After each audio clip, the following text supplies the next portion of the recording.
अस्सलामु अलैकुम वरहमतुल्लाहि वबरकातुहू। अल्हम्दुलिल्लाहि रब्बिल आलमीन वस्सलातु वस्सलामु अला अशरफिल अंबियाइ वल मुरसलीन नबिय्यिना व क़ुदवतिना मुहम्मदिनिल अमीन अलैहिस्सलातु वत्तस्लीम व अला आलिहि व सहबिहि अजमाइन वल्हम्दुलिल्लाहि रब्बिल आलमीन। फ़अऊज़ु बिल्लाहि मिनश शैतानिर रजीम। बिस्मिल्लाहिर रहमानिर रहीम। इन्नल्लाहा व मलाइकतहु युसल्लूना अलन नबिय्यि या अय्युहल्लज़ीना आमनू सल्लु अलैहि व सल्लिमू तस्लीमा। अल्लाहुम्मा सल्लि व सल्लिम व ज़िद व बारिक अला हबीबिका सय्यिदिना व नबिय्यिना व मौलाना मुहम्मदिन व अला आलिहि व सहबिहि अफ़ज़ल सलवातिका व अदद मालूमातिका व बारिक व सल्लिम सलातन व सलामन अलैका या सय्यिदी या रसूलल्लाह सल्लल्लाहु तआला अलैहि वसल्लम। मुअज़्ज़ज़ सामीन किराम, शफ़ीक़ बुज़ुर्गों और अज़ीज़ साथियों, जैसा कि आप हज़रात बख़ूबी वाक़िफ़ हैं कि मक़ासिदुल इस्लाम इमाम आली मकाम शेख उस्ताज़ुल आलाम शेख़ुल इस्लाम इमाम अनवारुल्लाह फ़ारूक़ी फ़ज़ीलत जंग क़द्दसल्लाहु सिर्रहुल अज़ीज़ की मौल्लिफ़ा और तालीफ़ करदा किताब, जो जिसका तबसरा और जिसके ज़रूरी नुकात आप हज़रात के सामने पेश करने की सादत हासिल की जा रही है, आज उसका 6वां हिस्सा 6th पार्ट हिस्सा शेशुम लेकर के आजिज़ आप हज़रात के सामने हाजिर खिदमत हुआ है। मेरे सामने आज 2 नुस्खे हैं मक़ासिदुल इस्लाम हिस्सा शेशुम के। एक नुस्खा तो 171 पेजेस पर मुश्तमिल है जो 2003 में शाये हुआ है और 171 सफ़हात पर मुश्तमिल ये हिस्सा जो मतबअ अबुल वफ़ा अल अफ़ग़ानी अलैहि रहमत व रिज़वान से शाये हुआ है। और दूसरा नुस्खा है जो 299 सफ़हात पर मुश्तमिल ये हिस्सा मेरे सामने है। अब आइए कि इसके जो अहम तरीन मज़ामिन है, ये हिस्सा मैं समझता हूँ कि मौजूदा दौर के जो मसाइल गुज़िश्ता 5वां भी और 6वां भी, 6ठा हिस्सा ख़ास तौर पर आज के मौजूदा पुरफ़ितन दौर में पढ़ने के लिए बहुत ही अहम है, जिसमें सहाबे किराम की बेअदबियाँ और उनके मकाम व मर्तबे को गिराने की कोशिश और उनके मकाम को कम करने की नाकाम कोशिश कह लें जो की जा रही है, और सहाबे किराम और अहले बैत अतहार में जो फ़र्क पैदा किया करते हैं उनका फितना अंगेज़ियों के हवाले से तमाम चीज़ों का इसमें आपको जवाब मिलेगा। रवाफ़िज़ का, शियों का जो रद्द इमाम अहले सुन्नत क़द्दसल्लाहु सिर्रहुल अज़ीज़ ने किया है, शायद ही किसी ने इतना तफ़सील के साथ इसका रद्द किया होगा और इतना तफ़सील के साथ लिखा होगा। इसके मज़ामीन जो है उसका आगाज़ अब्दुल्ला बिन सबा के हालात और फ़ितनों की इब्तिदा से होता है। उसने जो फ़ितनों का आगाज़ किया था, अब्दुल्ला बिन सबा ने, जो यहूदी नस्ल था, उसका तज़किरा 5वीं जिल्द में भी आप पढ़ कर आए हैं, तो 5वें हिस्से में भी। अब इसमें आपने उसके हालात लिखे हैं, कहाँ से आया था, कैसा आया था, उसका आगाज़ ही शेशुम हिस्से का आगाज़ ही अब्दुल्ला बिन सबा से होता है। फिर आगे जाकर क़ातिल उस्मान पर लानत, शहादत उस्मान की पेशन गोई, अली मुर्तज़ा रदी अल्लाहु अन्हु का इमाम हज़रत उस्मान को इमाम बरहक़ जानना, हज़रत अली को उस्मान की क़त्ल का खौफ रहना, फिर वसी से फ़ितने की इब्तिदा मसले वसी से, फिर उसके बाद हज़रत उस्मान गनी रदी अल्लाहु अन्हु व रदी अल्लाह व अर्दाहु की लाश मुबारक की तौहीन, फिर उसके बाद आपने हज़रत सय्यदना उस्मान बिन अफ़्फ़ान ज़ुन्नूरैन रदी अल्लाहु अन्हु व अर्दाहु के फ़ज़ाइल को, मनाक़िब का तज़किरा फ़रमाया है, और आपकी फ़याज़ियाँ और एहसानात इस उम्मत मुस्लिमा पर क्या थी उसका तफसीली आपने इहाता फ़रमाया है। साथ ही साथ अली का शिया के बदले अहले शाम को कबूल करने की आरज़ू करना और हज़रत अली करमल्लाहु वजहू का हज़रत अली के लश्कर में 20,000 क़ातिल उस्मान का शरीक हो जाना, उलमा लश्कर अली का इश्तिबाह के बरहक़ कौन है उस पर आपने तफसीली गुफ्तगू की। शिया दर बातिन अहले बैत के दुश्मन, आपने साबित किया है कि शिया जो अपने आप को अहले बैत के चाहने वाले समझते हैं, दर हकीकत वही अहले बैत अतहार के सबसे बड़े दुश्मन हैं।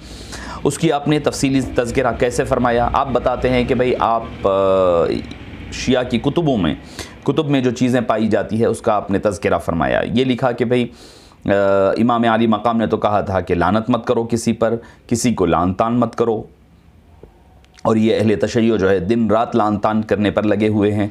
तो फरमाते हैं कि फिर ये अहले बैत अतहार से मोहब्बत कहाँ हुई? हज़रत अली के अक़वाल की जब आप ख़ुद ख़िलाफ़ वर्जी कर रहे हैं, तालीमात की ख़िलाफ़ वर्जी कर रहे हैं, तो आप फिर शिया कहलाने के और मुहिब अहले बैत कहलाने के कायल नहीं हैं।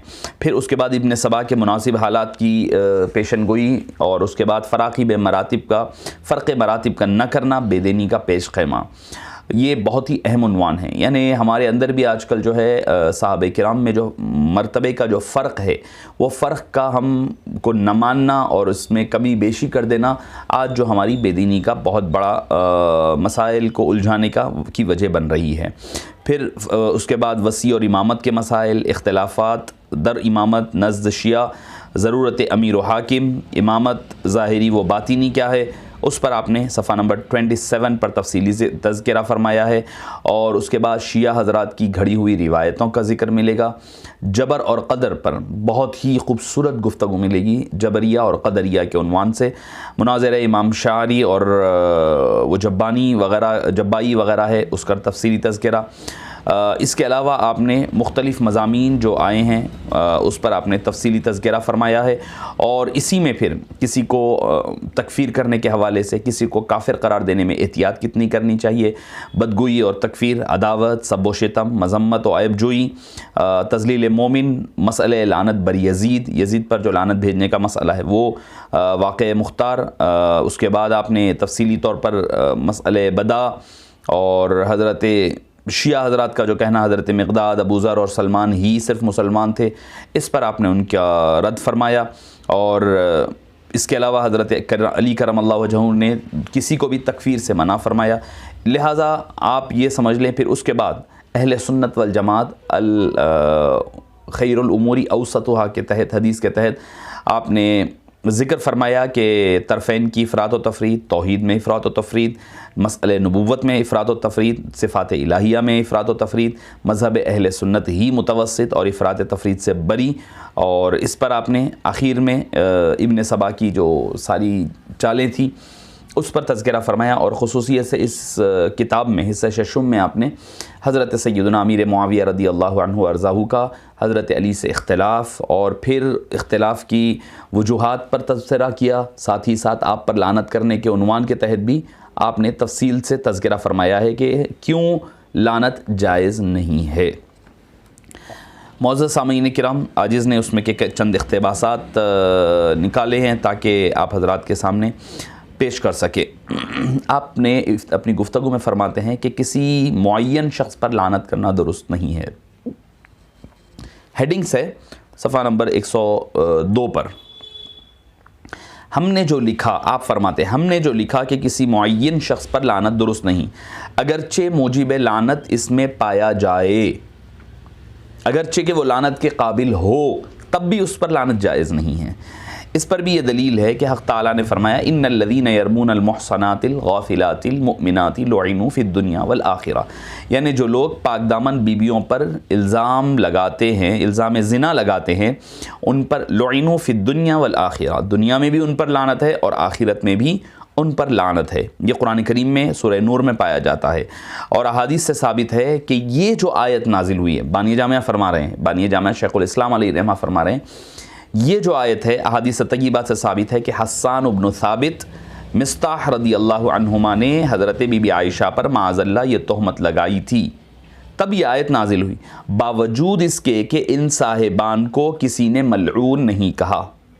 हालांकि जो लानत की आयत नाजिल हुई इन हज़रात के हवाले से हुई। बानी जामिया अलैहि रहमा फरमाते हैं, छठा हिस्सा सफ़ा नंबर 102, जो कदीम हिस्सा मेरे पास सामने है उससे मैं पढ़ रहा हूँ। न कहना जायज़ है, कोई उनको मलून नहीं कहता, कोई उन पर लानतान नहीं करता हज़रत हस्सान बिन साबित पर, हज़रत मिस्ताह पर, क्योंकि कुरान में हालांकि आया है, लानत की वजह भी बाई है, लानत नहीं करता।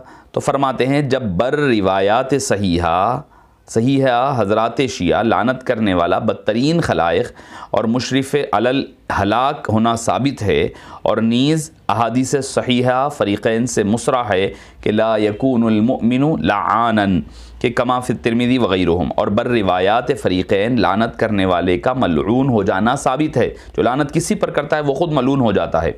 तो अब ऐसी कौन सी ज़रूरत है कि आदमी सहाबा पर लानत करके बदतरीन खलाइक और बेईमान और मलऊन बने। आप फरमाते हैं कि जब लानत मुजिब लानत पाया जाए तब भी लानत जायज़ नहीं है, जबकि सहाबा किराम तो बेहतरीन मखलूक है, उन पर लान तान करना अपने आप को बदतरीन खलाइक बनाना, बेईमान बनाना और मलऊन बनाना है। मजूज़ीन लानत ला यकूनुल मुमिनु लआनन के माने ये बतलाते हैं कि जो शख्स मुस्तहिक़ लानत न हो उस पर मोमिन लानत नहीं करता, और जो मुस्तहिक़ लानत हो उस पर लानत करना चाहिए। और मुआविया रदी अल्लाहु अन्हु चूँकि फ़साद किया, खुदा और रसूल को ईज़ा दी, क़त्ए रहम किया, जुल्म किया, मुसलमानों को कत्ल किया, और ये ऐसी सिफ़ात है जो कोई इनका मुर्तकिब हो बहस्बे आयात व अहादीस मलऊन है, इसलिए इन पर लानत करना चाहिए। ये उन हज़रात का कौल रिवायत कर करके आप लाते हैं। मतलब ये है कि लानतुल्लाहि अला ज़ालिमीन के लिहाज से जिस आदमी को, जिस जालिम को आदमी देखे उस पर लानत कर दे। इस तरह जिस पर उमूमी लानत वारिद हुई है उसके हर फ़र्द पर लानत क्या करे। इस इस्तिदलाल में हमें कलाम है, इसलिए कि अक़साम के लोगों पर आम तौर पर लानत कुरान व हदीस में वारिद है। अब आप गिनाते हैं, आप ला रहे हैं वारिद लानत का, जो लानतुल्लाहि अला ज़ालिमीन का मुराद लिया जा रहा है उसका जवाब दे रहे हैं। आप फरमाते हैं सूद लेने और देने वाले पर और उसके लिखने वाले पर और शाहिद पर लानत है, और शराबी और शराब बेचने वाला और उसमें मदद और मदद करने वाला उस पर लानत है। चोर और शतरंज खेलने वाला, नोहा करने वाली औरतें, उसका सुनने वाला और मजलिस के हल्के के वस्त में बैठने वाला, कोई मजलिस बैठी हुई दरमियान में बैठने वाले पर भी लानत आई है। और वो फ़कीर जो खुदा का वास्ता देकर कुछ मांगे, वो शख्स जो उसको कुछ न दे उस पर भी लानत है। और खुतबा और अशार में तकल्लुफ़ करके उनको उम्दा और दिलचस्प बनाने वाला उस पर भी लानत है। अब खुतबा बेहतरीन बनाते हैं, मुसज्जा खुतबा पढ़ा जाता है, अशार पढ़े जाते, लानत है ये है खुतबे के दौरान अशार पढ़े जाने पर, और दुआओं में मुसज्जा अल्फाज और अशार पढ़ने पर भी लानत आई है। और जो शख्स उसको कुछ ना दे और खुतबा अशार में तकल्लुफ़ करके उनको उम्दा और दिलचस्प बनाने वाला, और जो शख्स जो रुपया जमा करे उस पर भी लानत है। और मुसलमान को किसी किस्म का ज़रर पहुँचाने वाला उस पर भी लानत है। झूठे पर भी लानत है। जिन पर कुरान व हदीस में लानत वाजिब है कसरत से मौजूद हैं। अगर ये बात ठहर जाए कि जिनमें ये सिफ़ात पाई जाए उन पर लानत करना चाहिए, तो सुबह से शाम तक लानत करने से फुर्सत ना मिले, इसलिए कि हज़ारों, शायद हज़ारों में कोई ऐसा होगा जिसमें कोई सिफ़त मौजिब लानत ना पाई जाए। क्योंकि सब मासूम नहीं, फिर ख़ुद लानत करने वाले साहिब भी तो मासूम नहीं, इन पर भी हर तरफ से लानत की बौछार होगी, जिसका लाजमी नतीजा ये होगा कि इब्तिदा तो लानत से होगी, फिर धूल, धप्पा, जूती, पीज़ार, वहाँ से कश्त खून की नौबत रोज़ाना पहुँचा करेगी। और आयत शरीफा वला तनाज़उ फ़तफ़शलू लफ्ज़ तिलावत के लिए रह जाएगी। इस वजह से नबी पाक सल्लल्लाहु अलैहि वसल्लम ने फरमाया ला यकूनुल मुमिनु लआना। अगर इसका मतलब ये लिया जाए कि मासूमीन पर लानत ना हो और उनके सिवा सब पर फरागत से लानत किया करें, तो इस बदअमनी का माने कौन होगा। अगर कहा जाए कि इतनी आम इजाज़त नहीं, फ़कत मुआविया और उनके रुफ़क़ा पर लानत करना चाहिए, तो ये इस तरजीह बिला मुरज्जह के लिए दलील की ज़रूरत होगी, मरजह के लिए दलील की ज़रूरत होगी। हालांकि किसी हदीस में ये बात नहीं देखी गई हज़रत मुआविया रदी अल्लाहु अन्हु या बाग़ियों पर हमेशा लानत की जाए, बल्कि बजाय लानत के ये हुक्म मुसरह है कि कुल मुसलमानों के वास्ते दुआए मग़फ़िरत करना चाहिए, खा वो ज़िंदा हो या मुर्दा हो। इस वजह से नमाज़ों और ख़ास वक्तों में उमूमन मुसलमान ये कहते हैं रब्बिग़फ़िर लिलमुमिनीन वलमुमिनात वलमुस्लिमीन वलमुस्लिमात। आप ये आयत करीमा और अहादीस और दुआओं का तज़किरा फरमाया। मुअज़्ज़ज़ सामीन किराम, आप देखिए कि एक मामला जिस पर हज़रत अमीर मुआविया पर लान तान को इजाज़त दी जाती, उसका आपने क्या खूबसूरती के साथ रद्द फरमाया कि अगर किसी एक पर लानत का अगर दरवाज़ा इस वजह से कि अल्लाह ने फरमाया लानतुल्लाहि अला ज़ालिमीन, तो फिर इससे जो है हर एक के ऊपर लानत का दरवाज़ा खुल जाएगा। और आप फरमाते हैं फिर सुबह शाम कोई मामला ही नहीं बचेगा, सुबह शाम बस इसी काम में हमारा वक्त सर्फ होने लगेगा, कोई और काम फिर बाकी नहीं रह जाएगा सिवाय एक दूसरे पर लानत भेजने के और लानत करने के। मुअज़्ज़ज़ सामीन किराम, इमाम अनवारुल्लाह फ़ारूक़ी अलैहि रहमान ने बड़ी ही खूबसूरती के साथ फरमाया रद्द फरमाया है और इसका तज़किरा तफसील से फरमाया। अब आगे फरमाते हैं कि सफ़ा नंबर 7 पर इब्तिदा में फरमा रहे हैं, ये फ़ितना जिसमें हज़रत उस्मान गनी रदी अल्लाह अन्हु की शहादत हुई निहायत ख़तरनाक था, जिससे और फितनों का दरवाज़ा खुल गया। और नीज़ फ़रीक़ैन की किताबों से साबित है कि इसका बानी इब्ने सबा था, जिसके यहूदी होने में किसी को शुबा नहीं था। और ये भी फ़रीक़ैन की किताबों से साबित हो चुका है कि इस फितने की इब्तिदा मसअले वसी और खिलाफत बिला फ़स्ल से हुई। हरचंद ये मसला हज़रत अली करमल्लाहु वजहू के लिए मुफीद था, मगर बजाय इसके कि आपको इससे नफ़ा हासिल होता सख्त सदमा पहुंचा। फरमाते हैं ये जो मसाइल जब उठाए गए तो उससे हज़रत अली खुश नहीं हुए, हालांकि फ़ायदा हो सकता था मौला मुश्किल कुशा को, मगर वो खुश नहीं हुए, बल्कि आपको इससे सख्त सदमा पहुंचा। फिर हज़रत उस्मान गनी रदी अल्लाह अन्हु के बेशुमार फ़ज़ाइल और उनके मनाक़िब का आपने तज़किरा फ़रमाया कि वो फ़य्याज़ थे और इस्लाम के और मुसलमानों के निहायत खैर ख़्वाह थे। फिर आप फरमाते हैं कि हज़रत अली करमल्लाहु वजहू का हज़रत उस्मान गनी के साथ क्या ताल्लुक़ है, मोहब्बत उसका तज़किरा। आप फरमाते हैं कि हज़रत अली अपने दोनों शहज़ादगान को वहाँ ठहराना, 40 रोज़ तक मुहासरा, 18 रोज़ के बाद खाना पानी वगैरह बंद कर देना, इन तमाम वाक़यात को रोशनी की तारीख़ की रोशनी में आप फरमाते हैं, साबित फरमाते हैं, ये वाज़ेह कर देता है इब्न सबा ने जिस ज़हानत के साथ मुसलमानों में खूनरेज़ी जारी रखने का सामान मुहैया किया वो किस दर्जे अफसोसनाक था। जबकि कातिलीन से पूछा गया तो तकरीबन 20,000 का लश्कर जो हज़रत अली की फ़ौज में शामिल हो गया था, पुकार कर कह रहा था कि हम कातिल हैं वगैरह वगैरह। और शिया ने अली का रवैया, बज़ाहिर तो शिया लेकिन दर बातिन वो दुश्मनी थी। बिल आखिर यहाँ तक के संगीन हो गए थे, ख़ुद हज़रत अली के लश्कर में शामिल हज़रात सहाबा भी शुबा में थे कि आखिर हक़ पर कौन है। मुअज़्ज़ज़ सामीन किराम, आपने इमाम अनवारुल्लाह फ़ारूक़ी अलैहि रहमत व रिज़वान ने हज़रत अली करमल्लाहु वजहू की शहादत और फिर उसके बाद आपकी शहादत के बाद फ़ितने सबाई जो परवान चढ़ा उसका भी आपने तफसीली तज़किरा फ़रमाया है। खिलाफत के मसले पर आपने क्लिनी की जो शिया रावी है कि रिवायत के अल्लाह ने अमानत को अहल के हवाले करने का हुक्म दिया। आप फरमाते हैं इमाम को चाहिए कि अमानत को अपने बाद के इमाम को पहुंचा दे, किसी दूसरे को ना पहुंचाए। इसी वजह से औलिया किराम का दस्तूर रहा है बग़ैर अहलियत के खिलाफत किसी को नहीं देते, अगरचे वो अपना लड़का ही क्यों ना हो, इसलिए कि हर कसो नाकस को पुरअसरार पर मुत्तले करना दीन को तबाह कर देना है। मुअज़्ज़ज़ सामीन किराम, इसके बाद आपने उसका रद्द फरमाया है तफसीली तौर पर और फरमाया कि आइम्मा अहले बैत अतहार में से किसी ने भी खिलाफत का दावा नहीं किया और सल्तनत का दावा किसी ने भी नहीं किया, और उन हज़रात ने तो सल्तनत से ख़ुद को दूर रखा है, दुनियावी मामलात से ख़ुद को दूर रखा। इमाम हसन रदी अल्लाह अन्हु ने हज़रत अमीर मुआविया के हैंड ओवर किया, आपने उसके ऊपर तफसीली तज़किरा फ़रमाया है। फिर मुअज़्ज़ज़ सामीन किराम, सूफ़िया किराम की खुसूसियात के बारे में आप फरमाते हैं उसूल तसव्वुफ़ में क़ुव्वतुल क़ुलूब, रिसाला कुशैरिया और इहयाउल उलूम वगैरह कुतुब सूफिया में सिफ़ात आलिया जो पाए जाते हैं वो सिर्फ सूफिया किराम में हैं, किसी दूसरे फ़िरक़े में नहीं पाए जाते। आप फरमाते हैं इन कुतुब को देखने से यही ज़ाहिर होता है कि इन्होंने अपनी ज़िंदगी को अपने कामों में सर्फ फरमाया। और हदीस जाबिर रदी अल्लाह अन्हु पर और हज़रात के हालात पर नज़र डालिए, ये बात वाज़ेह हो जाती है कि इन तमाम उसूलों पर हज़रात सूफिया ने पूरा तक़वा, तवक्कुल, क़नाअत के ज़रिए से इन सारे मामलात को उन हज़रात ने मुकम्मल फ़रमाया है।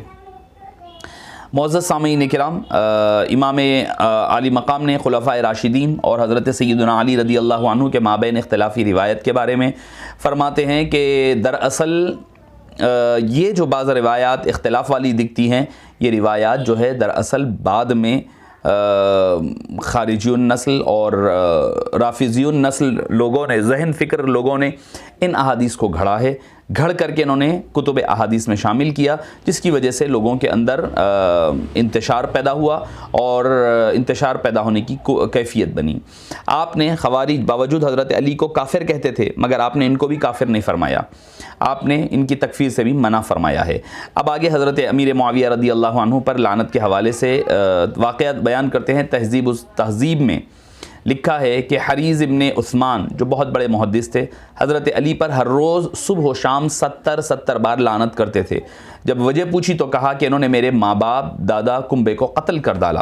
ये गुस्से का असर था कि बावजूद ये कि मुहद्दिस हैं और फ़न हदीस में यद तुला रखते हैं, मगर मगलूबुल गज़ब ऐसे कि रोज़ाना 70 बार मलऊन होना कबूल, यानी हज़रत अली पर लानत ज़रूर करते। नाउज़ु बिल्लाहि मिन ज़ालिक व मिनल मुहालिक। आप लिख रहे हैं, हज़रत मानिए जामिया लिख रहे हैं, इसी तरह अब आ रहे हैं, इसी तरह बाज़ सादात बावजूद सुन्नी होने के, बाज़ सादात बावजूद सुन्नी होने के, ये शिया की बात नहीं हो रही, अहले सुन्नत वल जमात की बात हो रही है।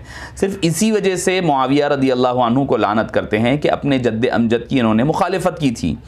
अगरचे जवाज़ लानत पर बहुत से वाक़यात से इस्तदलाल करते हैं कि वो ज़ालिम थे और ऐसे थे और वैसे थे, मगर दरअसल मंशा उसका गज़ब और तासुब व हमीयत ख़ानदानी है। हालांकि तासुब अहले नज़दीक के, अहले बैत के नज़दीक सख्त मज़मूम है। जब ये जायज़ नहीं है उनके पास, अहले बैत के नज़दीक जायज़ नहीं है, तो आपके पास कैसे रवा हो सकता है? बानी जामिया अलैहि रहमा फरमाते हैं कि जो ऊपर की जो रिवायत है, जो हज़रत अली पर तहज़ीब तहज़ीब में कि वो लानत बावजूद मुहद्दिस होने के लानत भेजकर मलून होते थे, आप फरमा रहे हैं बाज़ सादात बावजूद सुन्नी होने के, सादात भी लिखा, सुन्नी भी लिखा, फिर आपने सुन्नी होने के आप हज़रत अमीर माविया पर कहते हैं, तो आप फरमाते हैं कि आप जिनका दाम लेकर, जिनका दम भर करके हम जिनकी वजह से हज़रत अमीर माविया की मुखालिफत कर रहे हैं, उनके नज़दीक ही लान तान करना, गाली गलोच करना जायज़ नहीं है। आप आगे फरमाते हैं कि हज़रत अमीर माविया पर लानत करने वालों ने जो इस्तदलालात पेश फरमाए हैं, मौलाना इसमें कलाम फरमाते हुए अदम लानत पर हज़रत मुआविया के दलाइल पेश फरमा दिए हैं। और कुरान मुक़द्दस की आयत वल्लज़ीना जाऊ मिन बादिहिम यक़ूलूना रब्बना इग़फ़िर लना व लिइख़वानिना अल्लज़ीना के गुनाह भी सादिर हो जाए तो बाद वाले लोग उनकी मग़फ़िरत की दुआ किया करें। ये आम मुसलमानों के लिए है। लानत के बारे में आप आखिर में फ़ैसला करना हर एक के बस की बात नहीं। आप फरमाते हैं हर कसो शख्स की बात नहीं है कि वो फ़ैसले करने बैठ जाए और अपनी ज़बान दराज करने बैठ जाएं। अहले सुन्नत वल जमात ने तो तासुब को एक तरफ रखकर जिस कदर आयात व अहादीस इस बाब से मुताल्लिक़ हैं उनको पेश नज़र रखा और इज्तिहाद करके फ़ैसला दिया कि हज़रत अमीर माविया वग़ैरह सहाबा पर ज़बान लान व तान न खोली जाए, और ये भी तस्रीह कर दी कि सहाबा के बाहमी जंगो जिदाल कुतुब तारीख़ में ना देखे जाएं। इसलिए कि मुक्तज़ा अक्सर तिबा का ये है कि एक आध बात देखकर फ़ैसला कर देते हैं और शुदा तासुब की नौबत तक पहुंच जाती है। हालांकि फ़ैसला करने का काम आम आदमी का नहीं, मुजतहिद का होता है। मुअज़्ज़ज़ सामीन किराम, फिर आपने आप सल्लल्लाहु अलैहि वसल्लम के क़राबतदारों से मोहब्बत में सारे कुरैश के कबीले वाले सहाबा हुजूर की क़राबतदार थे, सबसे मोहब्बत रखने के लिए कहा गया, चाहे वो हाशमी हो, उमवी हो। अलबत्ता मदारिज में फ़र्क है। बेशक अहले बैत से ज़्यादा मोहब्बत की ज़रूरत है, मगर इससे ये लाजिम नहीं आ सकता कि औरों से गज़ब किया जाए, बुग़्ज़ रखा जाए। आज हमारे पास यही हो रहा है। हम एक की मोहब्बत का दम भरने के लिए दूसरे से बुग़्ज़ रखना ज़रूरी समझ रहे हैं। देखिए, हमारी अहले बैत अतहार से मोहब्बत इस बात की मुतकाज़ी नहीं है। ये बात हमारी मोहब्बत अहले बैत इस बात की रवादार नहीं है कि हम जो है सहाबा किराम से बुग़्ज़ रखें या गाली गलोच करें तो हमारी मोहब्बत अहले बैत साबित होगी, या सहाबा किराम की ताज़ीम का तज़किरा करने के लिए ज़रूरी नहीं है कि अहले बैत अतहार को गाली गलोच की जाए, उनका मकाम व मर्तबा कम किया जाए। मुअज़्ज़ज़ सामीन किराम, बहुत सारी आपने और फिर किसी सैयद साहब की किताब की तरफ इशारा फरमाते हैं, इशारा फरमा करके कहते हैं कि भाई इन्होंने जो लिखा उसके हवाले से, शायद गालिबन जवाज़ लानत मुआविया बोलकर किसी ने किताब लिखी थी, उसके हवाले से आप फरमा रहे हैं कि आपने अफ़्व दरगुज़र की जो मिसालें हज़रत मौला मुश्किल कुशा की ज़िंदगी के हैं, आपने मुखालिफिन को भी क्या फरमाया? आप फरमाते हैं, आपने फरमाया बग़ौ अलैना इख़वानुना, हमारे ख़िलाफ़ हमारे भाइयों ने मुझ पर बगावत की। बग़ौ अलैना इख़वानुना, मेरे भाइयों ने मुझ पर बगावत की कहकर इजहार किया। यहाँ पर अशकिया की बजाय इख़वानिना फरमाया, इख़वानुना फरमाया। हज़रत अली ने अपने कातिल को भी मलऊन नहीं कहा। मौलाना आपने इसका इजहार इन अल्फाज से किया। आप ज़रा गौर कीजिए, कातिल पर जब ये लुत्फ़ करम हो तो हज़रत मुआविया वग़ैरह मुखालिफिन को तो आपने अपना भाई फरमाया। सफ़ा नंबर 208 से आगे 209 पर फरमाते हैं, अगर बावजूद ऐसे क़राइन वाज़ेहा के हम ऐसे अकरमुन्नास से हुस्न ज़न न करें तो फिर हुस्न ज़न का मौका ही कहाँ मिलेगा। सफ़ा 209 पर हज़रत शिया ने हज़रत सैयदना अली करमल्लाहु वजहू के अक्सर कारनामों को खुलफ़ाए राशिदीन के साथ पेश आए थे, उन सब को आपने हज़रत अली का तक़िया कहा। तक़िया कहा यानी कि प्रिटेंड करना, कोई चीज़ को छुपाना।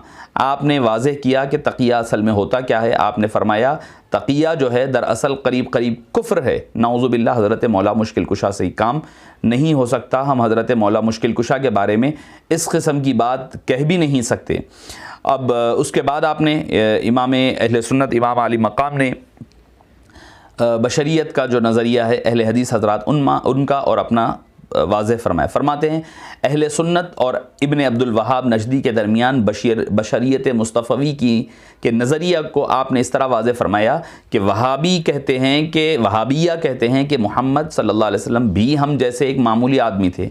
अहले सुन्नत कहते हैं कि बेशक आदमी हैं मगर तमाम आदमियों से बल्कि तमाम आलम से अफजल हैं। खुदा ताला ने आपको रहमतुल लिल आलमीन बनाया और इल्म अव्वलीन व आखिरीन आपको अता हुआ। इसके सिवा और बहुत सारी खुसूसियात है जिनको हक्कानी उलमा खूब जानते हैं। सफ़ा नंबर 252। मसले क़दर और जबर पर आपने जमकर मौलवी शिबली नोमानी जो ख़यालात थे उसका बेहद रद्द फरमाया है। आपने उनका रद्द करते हुए यहाँ तक कहा कि ये आम आदमी की बात नहीं है, या आम तुम जैसे लोगों की बात नहीं है कि तुम इस पर कलाम कर सको, ये तो अहले इल्म की बात है, तो हर कस व नाकस की बात नहीं है।